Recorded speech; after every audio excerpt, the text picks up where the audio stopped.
The following program is a production of Hō'ike Kaua'i Community Media. Aloha, Kaua'i!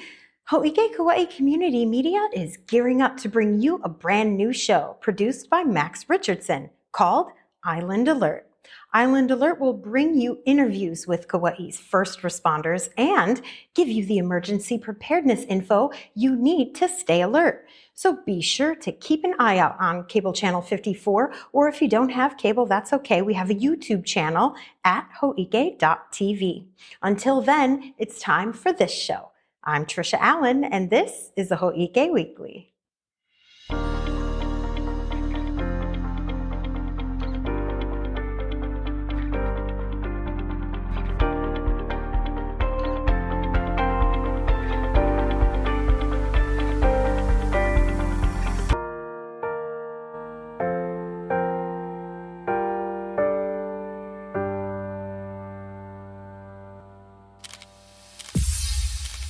As always, the news flash is up first. Our island might be small, but there's a lot happening around here and you have things to do. So let's give you the latest in a short and entertaining way so you can go about your week informed.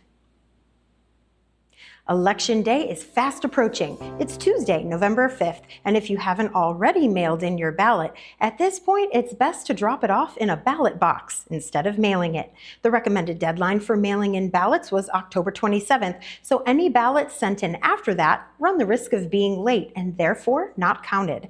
So let's just go through the list of ballot box locations really quickly so you know where you can go to cast your vote. On the North Shore, ballot box locations include the Hanalei Neighborhood Center, the Church of the Pacific in Princeville, and at the Aloha Petroleum Menehune Food Mart in Kilauea. On the east side, ballot boxes are located at the Kapa'a Library and the historic County Annex Building in Līhuʻe. On the south and southwest sides of Kaua'i, ballot boxes are at the Kalaheo and Koloa neighborhood centers. And on the west side, you can find ballot boxes at the Hanapepe and Waimea neighborhood centers. Now, if you prefer to vote in person, you don't have to wait until Election Day. You can visit the Līhuʻe Voter Service Center, which is located at the historic County Annex Building in Līhuʻe, and vote there in between 8 a.m. and 4:30 p.m. Monday through Saturday. On Election Day, the center will be open from 7 a.m. until 7 p.m. Of course, before you can vote, you must be registered. And it's worth noting that since the Kealia post office is closed, any customers who received mail at a Kealia P.O. box will need to re-register to vote. So for anyone who hasn't yet registered to vote, or maybe you're not sure if you're registered, there's two things you can do in order to be able to cast your vote this year. One, check your voter registration status at olvr.hawaii.gov and either update your registration or begin the registration process there. Or you can, two, go to the Voter Service Center in Līhuʻe and register there. Then, after you're registered, you can vote in person as well. The Līhuʻe Refuse Transfer Station is scheduled to open back up tomorrow, November 2nd. The station has been closed since September 11th to accommodate renovations to address water quality standards and stormwater discharges. And since the Kapa'a transfer station will now get its turn to close for renovations, an influx of waste into the Līhuʻe RTS is expected. To accommodate this influx, as well as ongoing construction to the facility, and not to mention the safety of the equipment and crew, the list of materials accepted at the Līhuʻe RTS will be temporarily modified. For the time being, construction and demolition debris will not be accepted. This includes things like drywall, wood waste, tile, roofing materials, carpet rolls, things like that. Any pallets brought into the facility must be cut in quarters now, and trailers containing trash will not be accepted either. But hey, if you have small furniture, children's toys, books, or shoes, you can bring them to the Salvation Army ARC monthly donation event. It's scheduled for November 8th, and it's held at the Kaua'i Resource Center, which is near the airport at 3460 Ahukini Road. This event is pretty cool for a couple reasons. One, you can donate clothing and textiles that are torn or even stained, and this keeps those things out of our already overflowing landfill. And two, because you don't even have to get out of your car to donate. As a matter of fact, they prefer you don't get out of your car. As a safety precaution, just let them do all the work for you. Now, between this weekend and next weekend, there is a lot of upcoming events to cover, but don't panic. We have a quick list to give you so you don't end up bored with nothing to do. Couldn't let that happen. Let's start with this weekend. Here we go.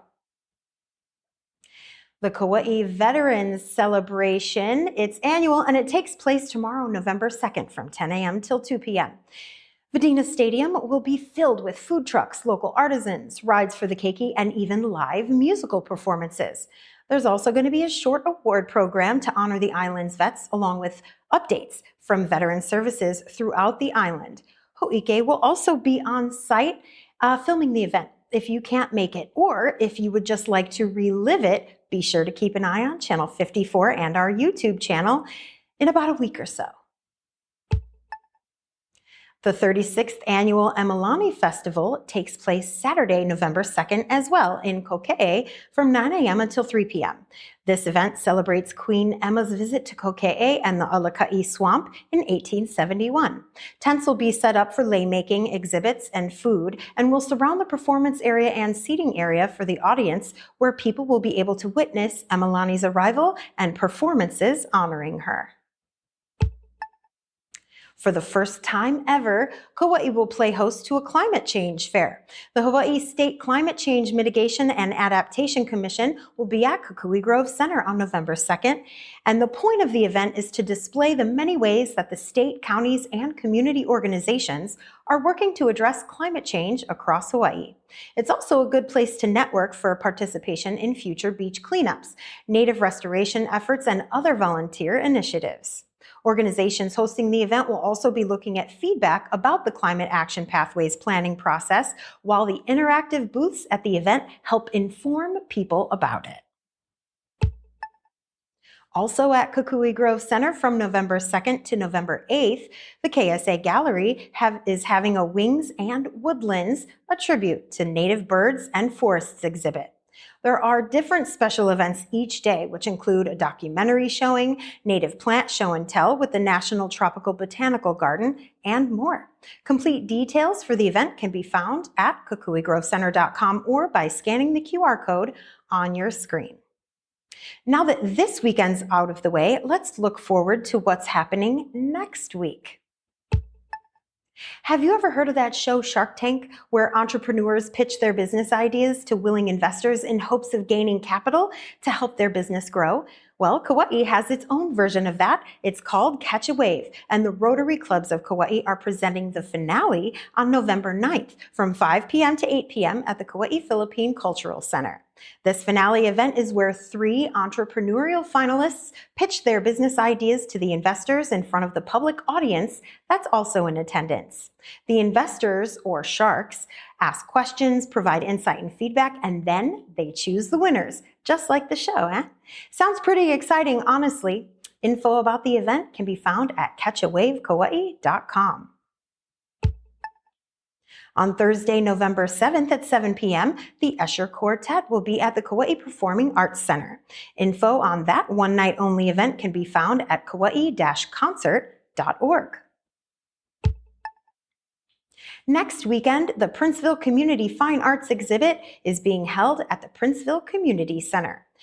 The exhibition opens on Friday, November 8th at 3:30 and runs until 6 p.m. On November 9th at 10 and the 10th, the exhibit will be open from 1 p.m. to 4 p.m. Emailing pcfinearts@gmail.com is how you can get further details on the event. You can also scan the QR code that we've been putting up on the screen. The annual Old Koloa Mill Sugar Run is happening next weekend as well. There are several race options for participants, a 5K, 10K, and 10-mile runs, along with a non-competitive 5K walk. Regardless of the length chosen, all participants will begin at the Ann Knudsen Park at 7 a.m. on Saturday, November 9th. Not to be outdone, the West Side has a run happening on the 9th as well. St. Teresa School is holding their Turkey Trot on November 9th, and it's a 5K as well as a 1K fun run/walk for the keiki. Also happening November 9th, the Hawaii Food Bank, in collaboration with the Army National Guard, is holding a food distribution event on Saturday, November 9th. From 9 a.m. till 12 noon, both organizations will be on hand to distribute food items to military service members, veterans, and dependents, as well as anyone else in the community experiencing food insecurity on a first-come, first-served basis at the Hanapepe Armory, located at 1-3460 Kauaʻi Highway.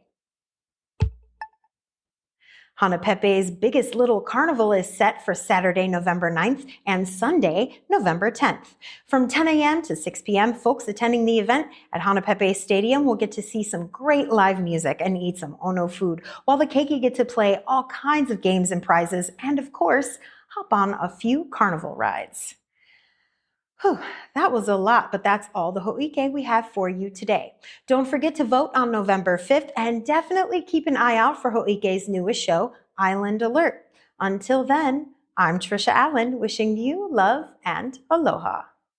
Hō'ike Kaua'i Community Media's president and CEO is Allegra Gaines. Administrative assistant, Leiko Someda. Production and education services by Roger Olson. Production and IT services by Max Richardson. News and events producer, Tricia Allen. County producer and social media manager, Olivia Franco. Hō'ike's board of directors include Chair Adam Reversi, Vice Chair Lexi Jones, Secretary Nathaniel Evslin, and Treasurer Jackie Kina. Additional directors include Leah Awohi, Lori Barrett, Rod Green, Teak Rubiano, and Taylor Young.